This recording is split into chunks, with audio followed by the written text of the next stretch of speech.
1984, uno de los documentos más claros y contundentes contra la masonería. La masonería no es, como suele presentarse, una simple asociación de beneficencia o de ayuda mutua entre sus miembros. Es mucho más, una secta secreta y anticristiana, cuyos fines son los mismos de Satanás, es decir, la destrucción de la civilización cristiana. Los papas han denunciado una y otra vez sus objetivos: la infiltración en la política, la educación y las costumbres, la destrucción de la familia cristiana, el reemplazo de la fe por una falsa religión del hombre, del relativismo y de la soberbia. Hoy, más de un siglo después de esta encíclica, los frutos amargos de la masonería están a la vista. Ideologías anticristianas que se imponen en las escuelas, la disolución del matrimonio, la cultura de la muerte, el ataque a la maternidad, al padre de familia y a la inocencia de los niños. Lamentablemente, muchos católicos siguen sin ver el peligro, e incluso algunos forman parte de esta secta, traicionando a Cristo y a su Iglesia desde dentro. La Humanum Genus no es solo un documento histórico, es una advertencia profética que resuena en nuestro presente. Y ahora comencemos. Humanum Genus, sobre la masonería y otras sectas. Carta encíclica del Papa León XIII, 20 de abril de 1884. Introducción. El humano linaje, después que, por envidia del demonio, se hubo, para su mayor desgracia, separado de Dios, creador y dador de los bienes celestiales, quedó dividido en dos bandos diversos y adversos. Uno de ellos combate asiduamente por la verdad y la virtud, y el otro por todo cuanto es contrario a la virtud y a la verdad.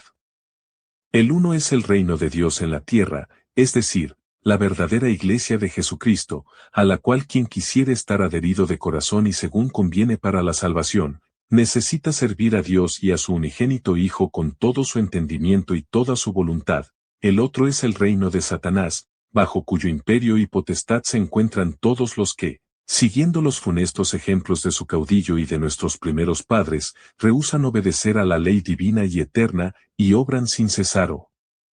como si Dios no existiera, o positivamente, contra Dios. Agudamente conoció y describió Agustín estos dos reinos a modo de dos ciudades contrarias en sus leyes y deseos, compendiando con sutil brevedad la causa eficiente de una y otra en estas palabras: dos amores edificaron dos ciudades, el amor de sí mismo hasta el desprecio de Dios edificó la ciudad terrena, el amor de Dios hasta el desprecio de sí mismo, la celestial. La masonería. En el decurso de los siglos, las dos ciudades han luchado, la una contra la otra, con armas tan distintas como los métodos, aunque no siempre con igual ímpetu y ardor. En nuestros días, todos los que favorecen la peor parte parecen conspirar a una y pelear con la mayor vehemencia, bajo la guía y auxilio de la sociedad que llaman de los masones, por doquier dilatada y firmemente constituida. Sin disimular ya sus intentos, con la mayor audacia se revuelven contra la majestad de Dios, maquinan abiertamente y en público la ruina de la Santa Iglesia, y esto con el propósito de despojar, si pudiesen, enteramente a los pueblos cristianos de los beneficios conquistados por Jesucristo, nuestro Salvador. Llorando estos males, y movido nuestro ánimo por la caridad, nos sentimos impelidos a clamar con frecuencia ante el Señor: he aquí que tus enemigos vocearon, y levantaron la cabeza los que te odian. Contra tu pueblo determinaron malos consejos, discurrieron contra tus santos. Venid, dijeron, y hagámoslos desaparecer de entre las gentes. En tan inminente riesgo, en medio de tan atroz y porfiada guerra contra el nombre cristiano, es nuestro deber indicar el peligro, señalar los adversarios, resistir cuanto podamos a sus malas artes y consejos, para que no perezcan eternamente aquellos cuya salvación nos está confiada, y no solo permanezca firme y entero el reino de Jesucristo que nos hemos obligado a defender, sino que se dilate con nuevos aumentos por todo el orbe. Amonestaciones de los romanos pontífices. Los romanos pontífices, nuestros antecesores, velando solícitos por la salvación del pueblo cristiano, conocieron muy pronto quién era y qué quería este capital enemigo. Apenas asomaba entre las tinieblas de su oculta conjuración, y como tocando a batalla les amonestaron con previsión a príncipes y pueblos que no se dejaran coger en las malas artes y acechanzas preparadas para engañarlos. Dióse el primer aviso del peligro el año 1738 por el Papa Clemente XII, cuya constitución confirmó y renovó Benedicto XIV. Pío VII siguió las huellas de ambos, y León XII, incluyendo en la Constitución Apostólica Quo Graviora lo decretado en esta materia por los anteriores, lo ratificó y confirmó para siempre. Pío VIII, Gregorio XVI y Pío IX, por cierto repetidas veces, hablaron en el mismo sentido.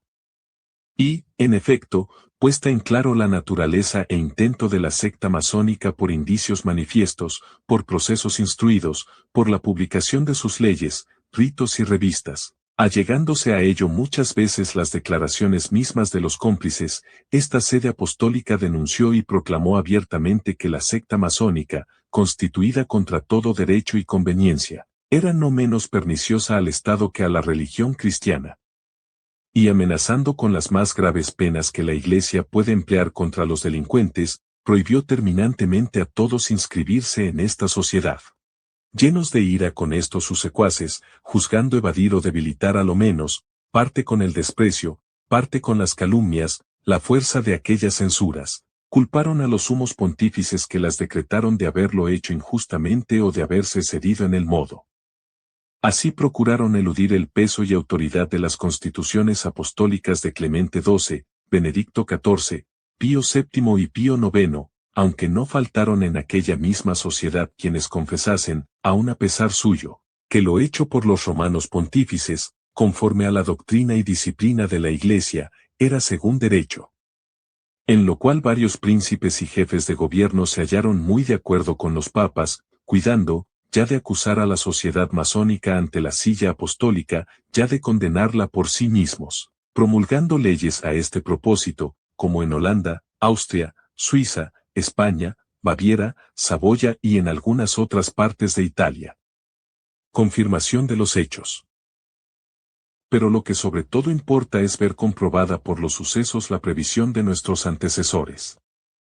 En efecto, no siempre ni en todas partes lograron el deseado éxito sus cuidados próvidos y paternales, y esto, o por el fingimiento y astucia de los afiliados a esta iniquidad, o por la inconsiderada ligereza de aquellos, a quienes más interesaba haber vigilado con diligencia en este negocio.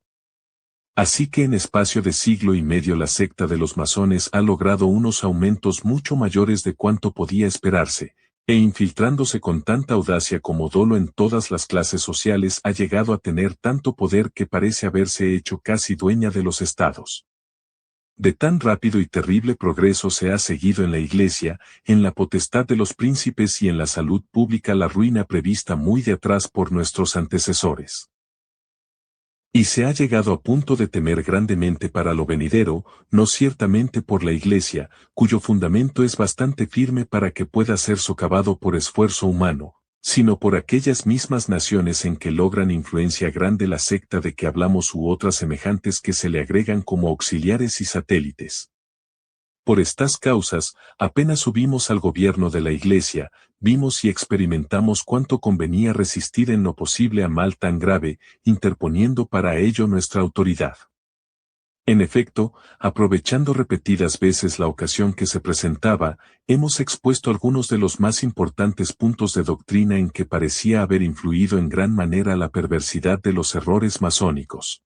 Así, en nuestra carta encíclica Vod Apostoli Muneris emprendimos demostrar con razones convincentes las enormidades de los socialistas y comunistas. Después, en otra, Arcanum, cuidamos de defender y explicar la verdadera y genuina noción de la sociedad doméstica, que tiene su fuente y origen en el matrimonio. Además, en la que comienza Diuturnum, propusimos la forma de la potestad política moderada según los principios de sabiduría cristiana, tan maravillosamente acorde con la naturaleza misma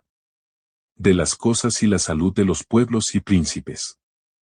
Ahora, a ejemplo de nuestros predecesores, hemos resuelto ocuparnos expresamente de la misma sociedad masónica, de toda su doctrina, así como de sus planes y manera de pensar y de obrar, a fin de que así llegue a conocerse, con la mayor claridad posible, su maliciosa naturaleza, y pueda evitarse el contagio de peste tan funesta. Organización secreta. Hay varias sectas que, si bien diferentes en nombre, ritos, forma y origen, unidas entre sí por cierta comunión de propósitos y afinidad entre sus opiniones capitales, concuerdan de hecho con la secta masónica, especie de centro de donde todas salen y a donde vuelven.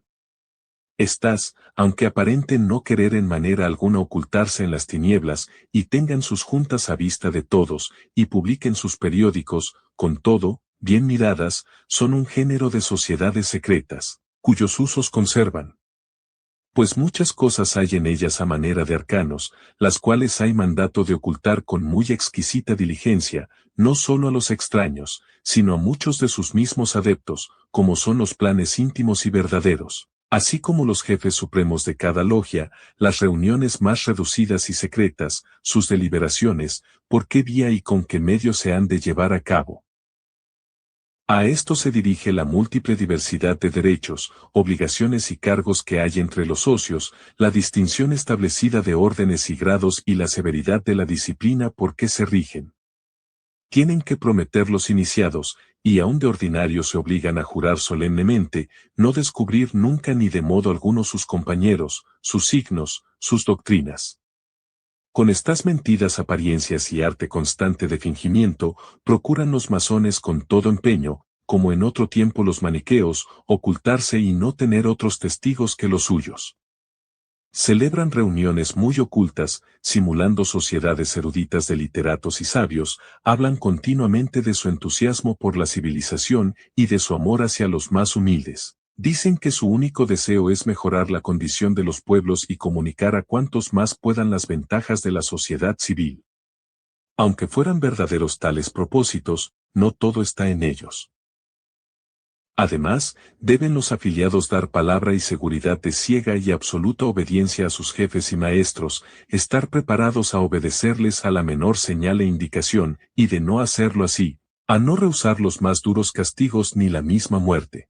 Y, en efecto, cuando se ha juzgado que algunos han traicionado al secreto o han desobedecido las órdenes, no es raro darles muerte con tal audacia y destreza, que el asesino burla muy a menudo las pesquisas de la policía y el castigo de la justicia.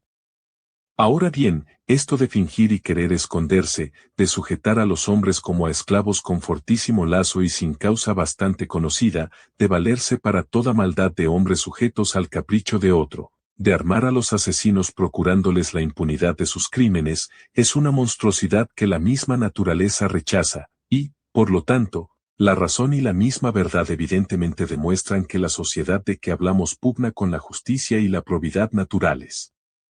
Singularmente, cuando hay otros argumentos, por cierto clarísimos, que ponen de manifiesto esta falta de probidad natural. Porque, por grande astucia que tengan los hombres para ocultarse, por grande que sea su costumbre de mentir, es imposible que no aparezca de algún modo en los efectos la naturaleza de la causa.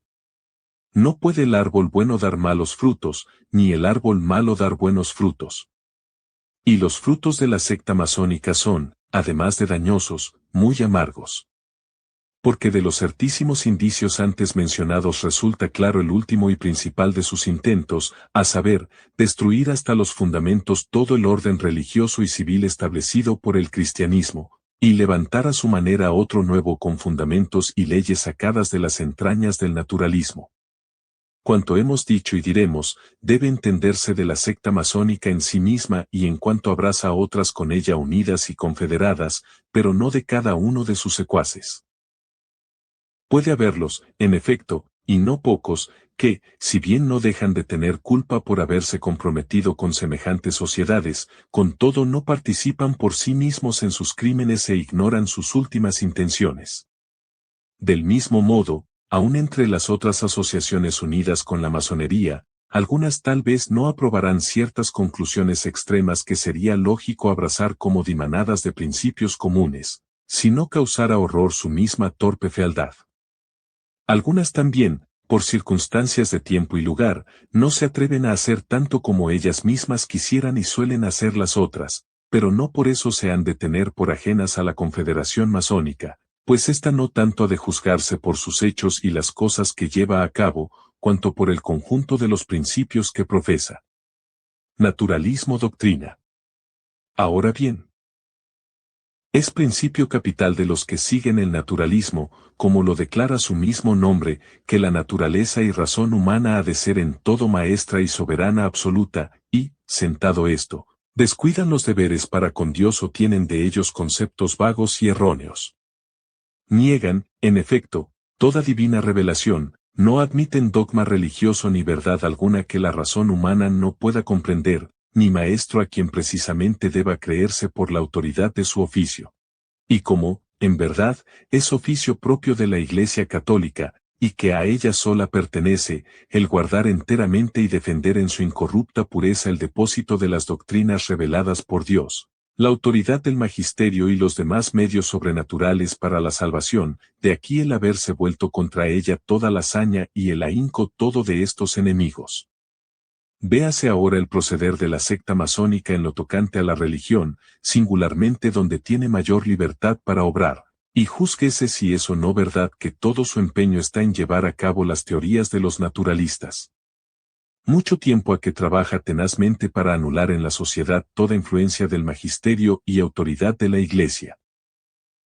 Por esto proclaman y defienden doquier el principio de que Iglesia y Estado deben estar por completo separados y así excluyen de las leyes y administración del Estado el muy saludable influjo de la religión católica, de donde se sigue que los Estados se han de constituir haciendo caso omiso de las enseñanzas y preceptos de la Iglesia. Ni les basta con prescindir de tan buena guía como la Iglesia, sino que la agravan con persecuciones y ofensas. Se llega, en efecto, a combatir impunemente de palabra, por escrito y en la enseñanza, los mismos fundamentos de la religión católica, se pisotean los derechos de la Iglesia, no se respetan las prerrogativas con que Dios la dotó, se reduce casi a nada su libertad de acción, y esto con leyes en apariencia no muy violentas, pero en realidad expresamente hechas y acomodadas para atarle las manos. Vemos, además, al clero oprimido con leyes excepcionales y graves, para que cada día vaya disminuyendo en número y le falten las cosas más necesarias, los restos de los bienes de la Iglesia, sujetos a todo género de trabas y gravámenes y enteramente puestos al arbitrio y juicio del Estado, las órdenes religiosas, suprimidas y dispersas. Contra la sede apostólica. Pero donde, sobre todo, se extrema la rabia de los enemigos es contra la sede apostólica y el romano pontífice. Quitósele primero con fingidos pretextos el reino temporal, baluarte de su independencia y de sus derechos, enseguida se le redujo a situación inicua, a la par que intolerable, por las dificultades que de todas partes se le oponen, hasta que, por fin, se ha llegado a punto de que los fautores de las sectas proclamen abiertamente lo que en oculto maquinaron largo tiempo. A saber, que se ha de suprimir la sagrada potestad del pontífice y destruir por entero el pontificado, instituido por derecho divino. Aunque faltaran otros testimonios, consta suficientemente lo dicho por el de los sectarios, muchos de los cuales, tanto en otras diversas ocasiones como últimamente, han declarado que el propósito de los masones es perseguir cuanto puedan a los católicos con una enemistad implacable, y no descansar hasta lograr que sea destruido todo cuanto los sumos pontífices han establecido en materia de religión o por causa de ella. Y si no se obliga a los adeptos a abjurar expresamente la fe católica, tan lejos está esto de oponerse a los intentos masónicos, que antes bien sirve a ellos. Primero, porque este es el camino de engañar fácilmente a los sencillos e incautos y de atraer a muchos más, y después, porque, abriendo los brazos a cualesquiera y de cualquier religión, consiguen persuadir de hecho el grande error de estos tiempos, a saber, el indiferentismo religioso y la igualdad de todos los cultos, conducta muy a propósito para arruinar toda religión, singularmente la católica, a la que, por ser la única verdadera, no sin suma injuria se la iguala con las demás. Negación de los principios fundamentales. Pero más lejos van los naturalistas, porque, lanzados audazmente por las sendas del error en las cosas de mayor momento, caen despeñados en lo profundo, sea por la flaqueza humana, sea por un justo juicio de Dios, que castiga su soberbia. Así es que en ellos pierden su certeza y fijeza aún las verdades que se conocen por luz natural de la razón, como son la existencia de Dios, la espiritualidad e inmortalidad del alma humana. Y la secta de los masones da en estos mismos escollos del error con no menos precipitado curso. Porque, si bien confiesan, en general, que Dios existe, ellos mismos testifican no estar impresa esta verdad en la mente de cada uno con firme asentimiento y estable juicio. Ni disimulan tampoco ser entre ellos esta cuestión de Dios causa y fuente abundantísima de discordia, y aún es notorio que últimamente hubo entre ellos, por esta misma cuestión, no leve contienda. De hecho, la secta concede a los suyos libertad absoluta de defender que Dios existe o que no existe, y con la misma facilidad se recibe a los que resueltamente defienden la negativa, como a los que opinan que existe Dios, pero sienten de él perversamente, como suelen los panteístas. Lo cual no es otra cosa que acabar con la verdadera noción de la naturaleza divina, conservando de ella no se sabe qué absurdas apariencias. Destruido o debilitado este principal fundamento, síguese que han de quedar vacilantes otras verdades conocidas por la luz natural, por ejemplo, que todo existe por la libre voluntad de Dios Creador, que su providencia rige el mundo, que las almas no mueren, que a esta vida ha de suceder otra sempiterna. Destruidos estos principios, que son como la base del orden natural, importantísimo para la conducta racional y práctica de la vida, fácilmente aparece cuáles han de ser las costumbres públicas y privadas.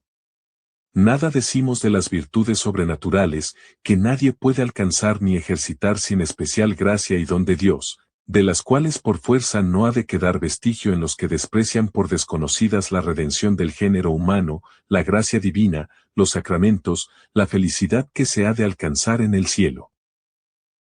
Hablamos de las obligaciones que se deducen de la probidad natural. Un Dios creador del mundo y su próvido gobernador, una ley eterna que manda conservar el orden natural y veda el perturbarlo. Un fin último del hombre y mucho más excelso que todas las cosas humanas y más allá de esta morada terrestre. Estos son los principios y fuente de toda honestidad y justicia, y, suprimidos estos, como suelen hacerlo naturalistas y masones, falta inmediatamente todo fundamento y defensa a la ciencia de lo justo y de lo injusto. Y, en efecto, la única educación que a los masones agrada, y con la que, según ellos, se ha de educar a la juventud, es la que llama laica, independiente, libre, es decir, que excluya toda idea religiosa. Pero cuán escasa sea esta, cuán falta de firmeza y a merced del soplo de las pasiones, bien lo manifiestan los dolorosos frutos que ya se ven en parte.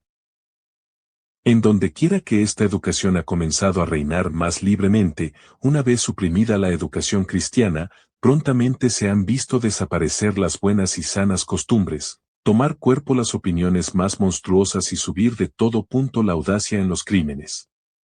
Públicamente se lamenta y deplora todo esto, y aún no reconocen, aunque no querrían, no pocos que se ven forzados a ello por la evidencia de la verdad. Además, como la naturaleza humana quedó inficionada con la mancha del primer pecado, y por lo tanto más propensa al vicio que a la virtud, requiérese absolutamente para obrar bien sujetar los movimientos obcecados del ánimo y hacer que los apetitos obedezcan a la razón. Y para que en este combate conserve siempre su señorío la razón vencedora, se necesita muy a menudo despreciar todas las cosas humanas y pasar grandísimas molestias y trabajos. Pero los naturalistas y masones, que ninguna fe dan a las verdades reveladas por Dios, niegan que pecara nuestro primer padre, y estiman, por tanto, al libre albedrío en nada amenguado en sus fuerzas ni inclinado al mal. Antes, por lo contrario, exagerando las fuerzas y excelencia de la naturaleza, y poniendo en esta únicamente el principio y norma de la justicia, ni aun pensar pueden que para calmar sus ímpetus y regir sus apetitos se necesite una asidua pelea y constancia suma.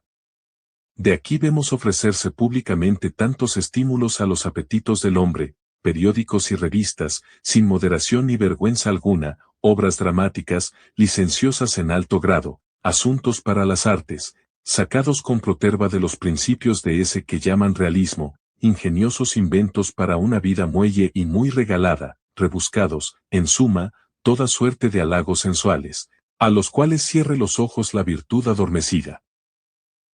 En lo cual obran perversamente, pero son en ello muy consecuentes consigo mismos, quienes quitan toda esperanza de los bienes celestiales, y ponen vilmente en cosas perecederas toda la felicidad. como si la fijaran en la tierra. Lo referido puede confirmar una cosa más extraña de decirse que de creerse. Porque, como apenas hay tan rendidos servidores de esos hombres sagaces y astutos como los que tienen el ánimo enervado y quebrantado por la tiranía de las pasiones, hubo en la secta masónica quien dijo públicamente y propuso que ha de procurarse con persuasión y maña que la multitud se sacie con la innumerable licencia de los vicios, en la seguridad que así la tendrán sujeta a su arbitrio para poder atreverse a todo en lo futuro. Por lo que toca a la vida doméstica, he aquí casi toda la doctrina de los naturalistas. El matrimonio es un mero contrato, puede justamente rescindirse a voluntad de los contratantes, la autoridad civil tiene poder sobre el vínculo matrimonial. En el educar los hijos nada hay que enseñarles como cierto y determinado en punto de religión, al llegar a la adolescencia, corre a cuenta de cada cual escoger lo que guste. Esto mismo piensan los masones. No solamente lo piensan, sino que se empeñan, hace ya mucho, en reducirlo a costumbre y práctica. En muchos estados, aun en los llamados católicos, está establecido que fuera del matrimonio civil no hay unión legítima, en otros, la ley permite el divorcio, en otros se trabaja para que cuanto antes sea permitido. Así, apresuradamente se corre a cambiar la naturaleza del matrimonio en unión inestable y pasajera, que la pasión haga o deshaga a su antojo. También tiene puesta la mira, con suma conspiración de voluntades, la secta de los masones en arrebatar para sí la educación de los jóvenes. Ven cuán fácilmente pueden amoldar a su capricho esta edad tierna y flexible y torcerla hacia donde quieran. Y nada más oportuno para lograr que se forme así para la sociedad una generación de ciudadanos tal cual ellos se la forjan.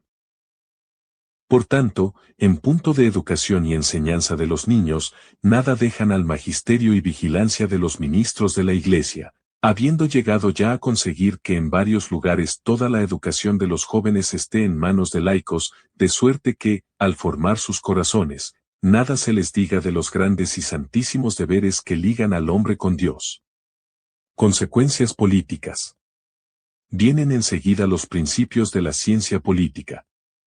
En este género dogmatizan los naturalistas que los hombres todos tienen iguales derechos y son de igual condición en todo, que todos son libres por naturaleza, que ninguno tiene derecho para mandar a otro, y el pretender que los hombres obedezcan a cualquier autoridad que no venga de ellos mismos es propiamente hacerles violencia. Todo está, pues, en manos del pueblo libre, la autoridad existe por mandato o concesión del pueblo, tanto que, mudada la voluntad popular, es lícito destronar a los príncipes aún por la fuerza. La fuente de todos los derechos y obligaciones civiles está o en la multitud o en el gobierno de la nación, organizado, por supuesto, según los nuevos principios. Conviene, además, que el Estado sea ateo, no hay razón para anteponer una a otra entre las varias religiones, pues todas deben ser igualmente consideradas.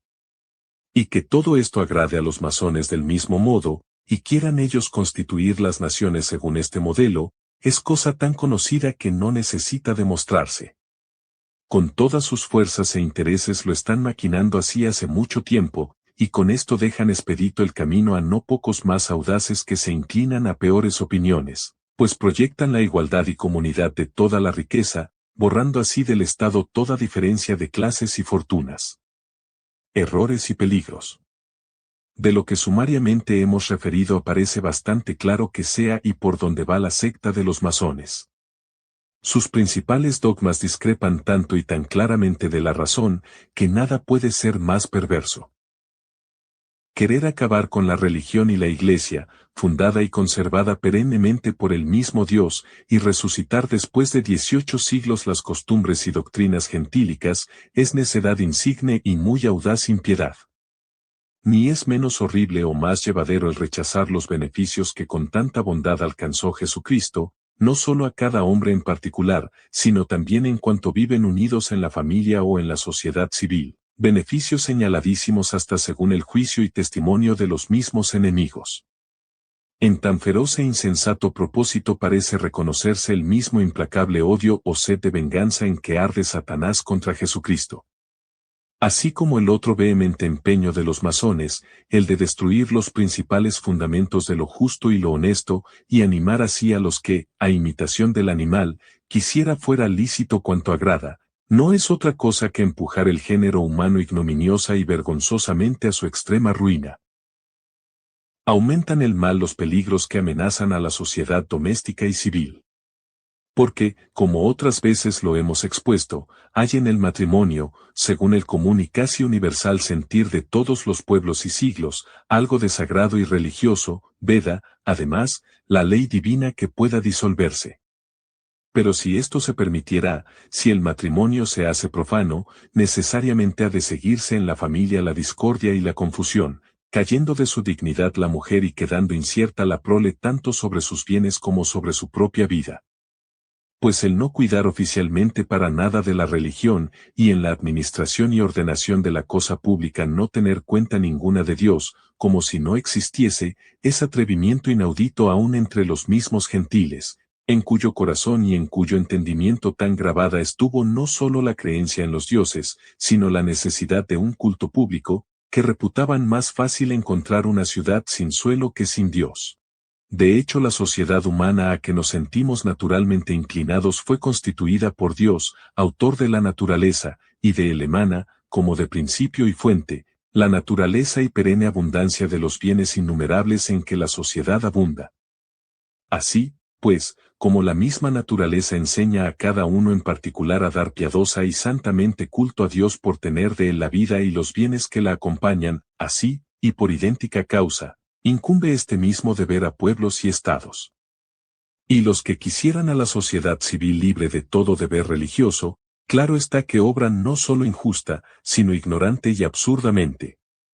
Sí, pues, los hombres por voluntad de Dios nacen ordenados a la sociedad civil, y a esta es tan indispensable el vínculo de la autoridad que, quitando éste, por necesidad se disuelve aquella. Síguese que el mismo que creó la sociedad creó la autoridad.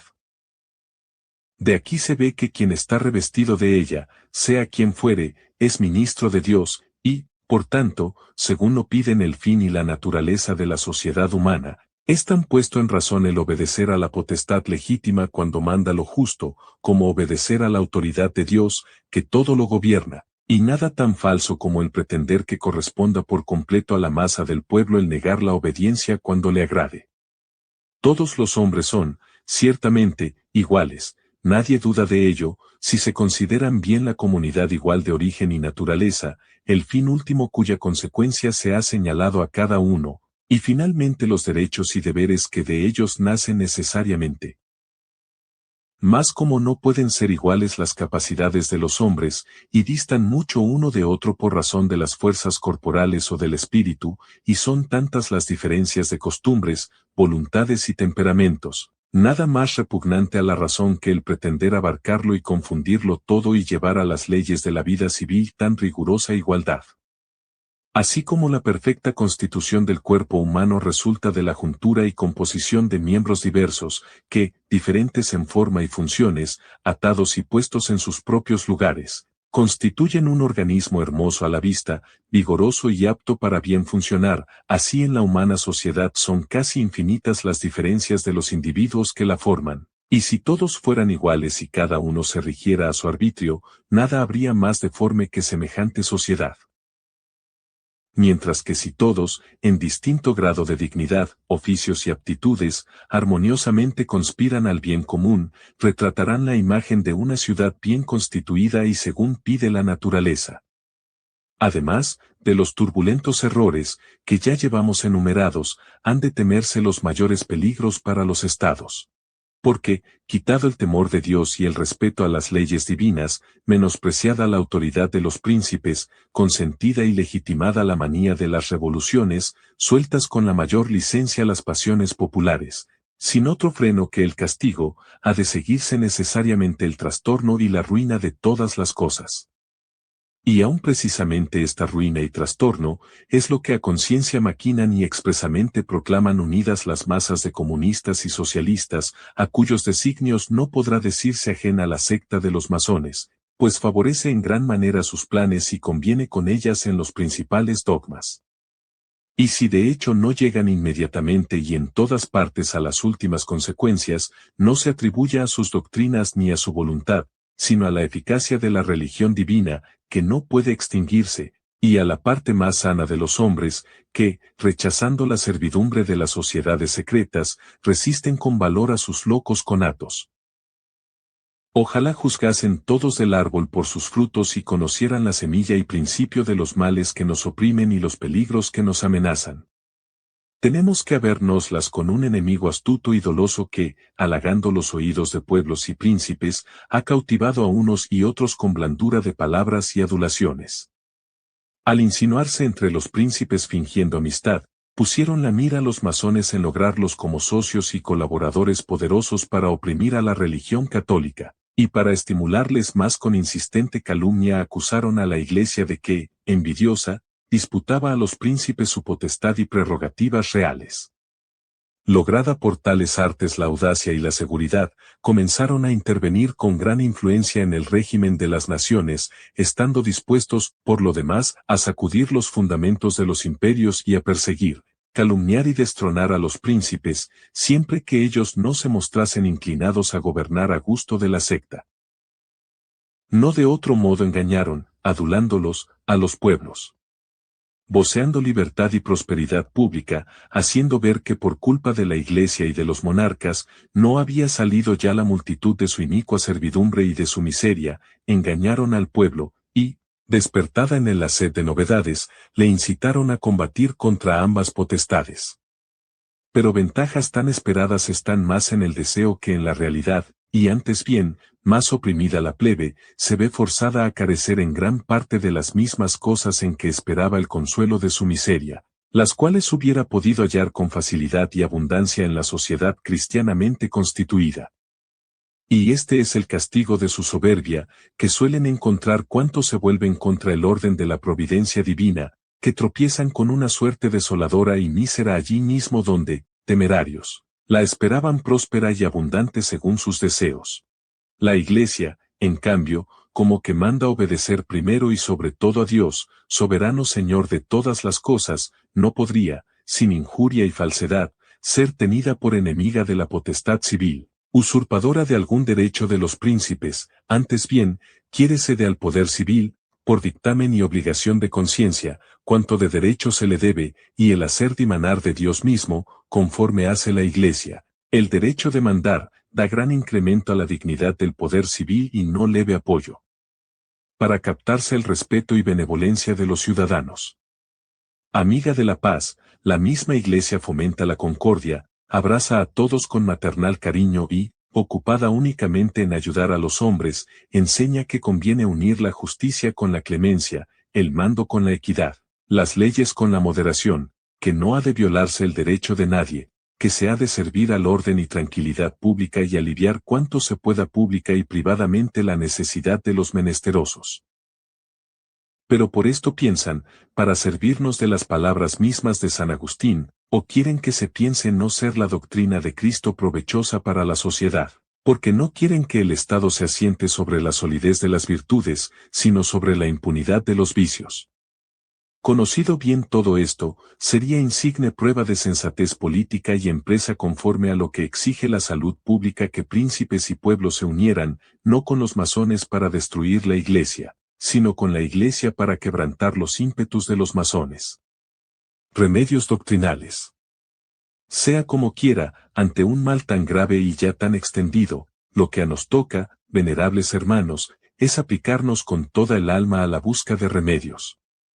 Y porque sabemos que la mejor y más firme esperanza de remedio está puesta en la virtud de la religión divina, tanto más odiada por los masones cuanto más temida, juzgamos ser lo principal el servirnos contra el común enemigo de esta virtud tan saludable.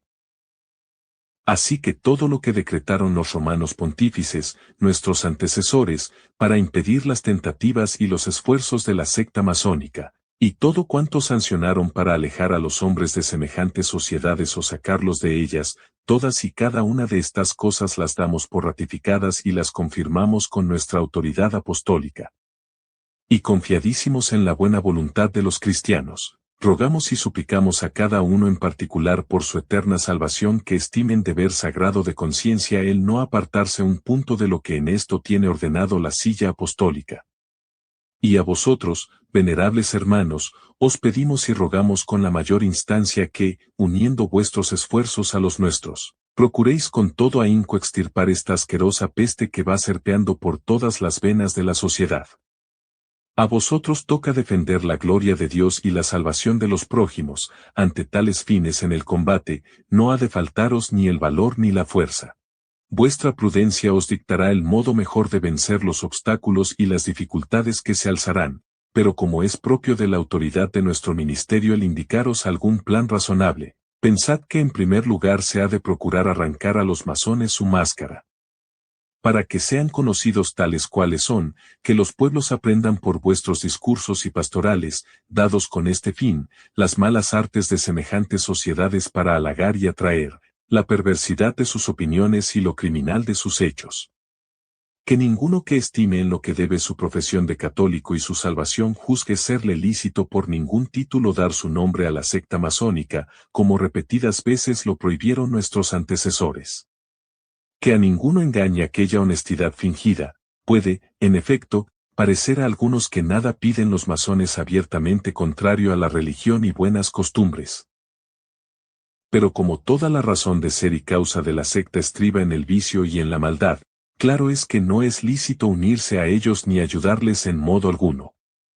Además, conviene con frecuentes sermones y exhortaciones inducir a las muchedumbres a que se instruyan con todo esmero en lo tocante a la religión, y para esto recomendamos mucho que en escritos y sermones oportunos explanen los principales y santísimos dogmas que encierran toda la filosofía cristiana.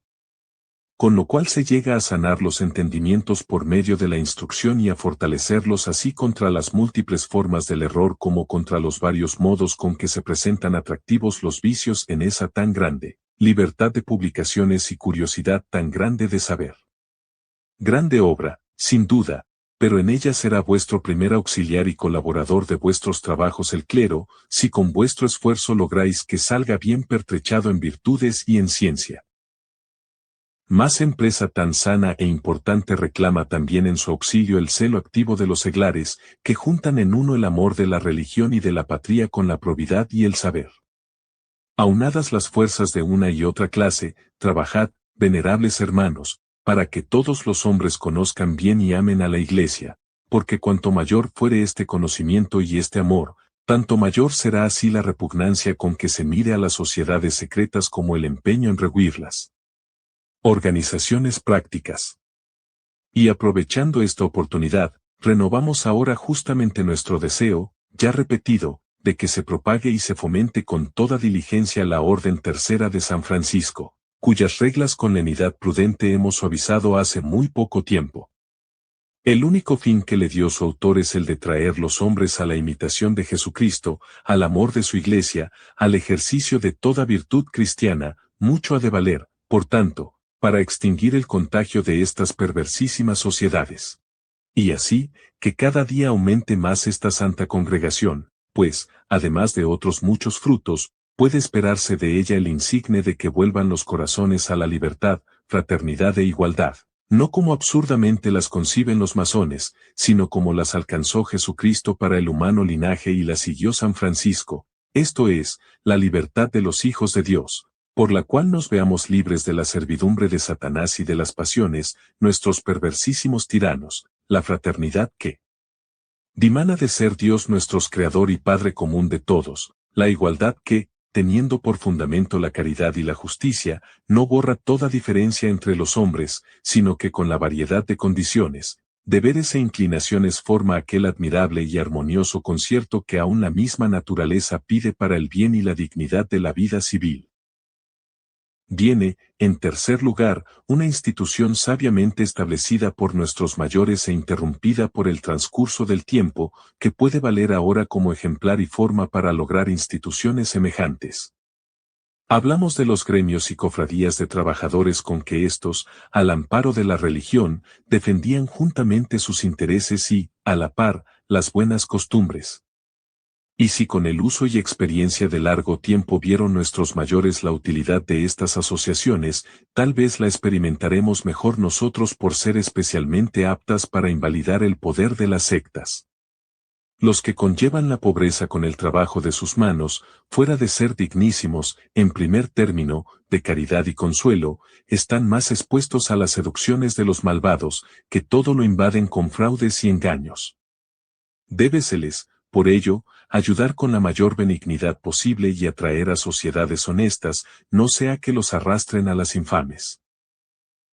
En consecuencia, para salud del pueblo, tenemos vehementes deseos de ver restablecidas en todas partes, según piden los tiempos, estas corporaciones bajo los auspicios y patrocinio de los obispos. Y no es pequeño nuestro gozo al verlas ya establecidas en diversos lugares en que también se han fundado sociedades protectoras, siendo propósito de unas y otras ayudar a la clase honrada de los proletarios, socorrer y custodiar sus hijos y sus familias, fomentando en ellas, con la integridad de las buenas costumbres, el amor a la piedad y el conocimiento de la religión. Y en este punto no dejaremos de mencionar la sociedad llamada de San Vicente de Paúl, tan benemérita de las clases pobres y tan insigne públicamente en su ejemplaridad. Bien conocidas son su actuación y sus aspiraciones, se emplea en adelantarse espontáneamente al auxilio de los menesterosos y de los que sufren, y esto con admirable sagacidad y modestia. Pues, cuanto menos quiere mostrarse, tanto es mejor para ejercer la caridad cristiana y más oportuna para consuelo de las miserias. Educación de la juventud. En cuarto lugar, y para obtener más fácilmente lo que intentamos, con el mayor encarecimiento encomendamos a vuestro celo y a vuestros desvelos la juventud, esperanza de la sociedad. Poned en su educación vuestro principal cuidado, y nunca, por más que hiciereis, creáis haber hecho bastante en el preservar a la adolescencia de aquellas escuelas y aquellos maestros, en los que pueda temerse el aliento pestilente de las sectas. Exhortad a los padres, a los directores espirituales, a los párrocos para que insistan, al enseñar la doctrina cristiana, en avisar oportunamente a sus hijos y alumnos sobre la perversidad de estas sociedades, y a que aprendan desde luego a precaverse de las fraudulentas y varias artes que sus propagadores suelen emplear para enredar a los hombres. Y aún no harían mal, los que preparan a los niños para recibir bien la primera comunión, en persuadirles que se propongan y se comprometan a no ligarse nunca con sociedad alguna sin decirlo antes a sus padres o sin consultarlo con su confesor o con su párroco. Bien conocemos que todos nuestros comunes trabajos no bastarán a arrancar estas perniciosas semillas del campo del Señor si desde el cielo el dueño de la viña no favorece benigno nuestros esfuerzos. Necesario es, por lo tanto, implorar con vehemente anhelo e instancia su poderoso auxilio, como y cuanto lo piden la extrema necesidad de las circunstancias y la grandeza del peligro. Levántase insolente y orgullosa por sus triunfos la secta de los masones, ni parece poner ya límites a su pertinacia. Préstanse mutuo auxilio sus sectarios, todos unidos en nefando contubernio y por comunes ocultos designios, y unos a otros se animan para todo malvado atrevimiento. Tan fiero asalto pide igual defensa, es a saber, que todos los buenos se unan en amplísima coalición de obras y oraciones. Les pedimos, pues, por un lado que, estrechando las filas, firmes y a una, resistan contra los ímpetus cada día más violentos de los sectarios, por otro, que levanten a Dios las manos y le supliquen con grandes gemidos, para alcanzar que florezca con nuevo vigor la religión cristiana, que goce la Iglesia de la necesaria libertad, que vuelvan a la buena senda los descarriados, y que, al fin, abran paso a la verdad los errores y los vicios a la virtud. Como intercesora y abogada tengamos a la Virgen María Madre de Dios, para que, pues ya en su misma concepción purísima venció a Satanás, sea ella quien se muestre poderosa contra las nefandas sectas, en las que claramente se ve revivir la soberbia contumaz del demonio junto con una indómita perfidia y simulación. Acudamos también al príncipe de los ángeles buenos, San Miguel, el develador de los enemigos infernales, y a San José, esposo de la Virgen Santísima, así como a San Pedro y San Pablo, apóstoles grandes, sembradores e invictos defensores de la fe cristiana, en cuyo patrocinio confiamos, así como en la perseverante oración de todos, para que el Señor acuda oportuno y benigno en auxilio del género humano que se encuentra lanzado a peligros tantos. Sea prueba de los dones celestiales y de nuestra benevolencia la bendición apostólica, que de todo corazón os damos en el Señor, a vosotros, venerables hermanos, al clero y a todo el pueblo confiado a vuestra vigilancia. Queridos hermanos, la encíclica Humanum Gines nos muestra con claridad que la masonería es un enemigo declarado de la Iglesia y de Cristo.